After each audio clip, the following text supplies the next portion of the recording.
So mo no, naghimo ko sa bug DIY no. Ingani na po na yung design. Testingan na to kung kusog ba siya. Ano yung hangin niya. Oh, kusog ito yun. Sa hangin. Ang hangin. Oh. Grabe. Ano siyang silbing propeller niya. No. No, sugaw. Grabe. So legit, no? Sakit lang. Oh. So kaya siya. Ligaw sa hangin.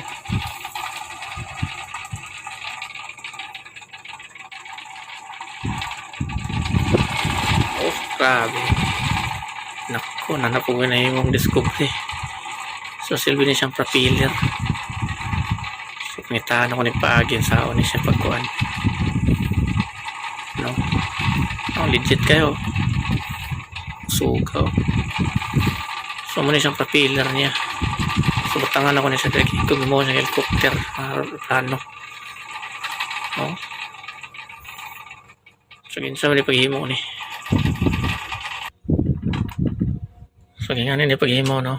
Sana ikuan sa ikating na ko ni siya gamit ang soldering iron no. So naka slanting ni siya. No, naka slanting. Ayan, tulo ka buhok blade. No, ayan no. So sulatan ako na drawing agi tag marking. Tapos bangagan dere. Bangagan po dere. Ayan no. So legit no. Kusog kasi mo tuyok. So man tapos akong giinit dere giinit na ko ni ron dili siya mo balik og sirado ning yang blade. No, so mo na niyang gawas niya result.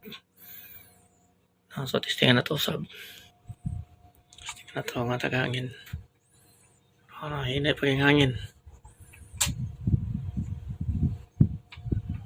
Hangin. Oh, yan na. So legit nga siya. Kusog kaya mo tuyok. Grabe no. Ayos. Oh.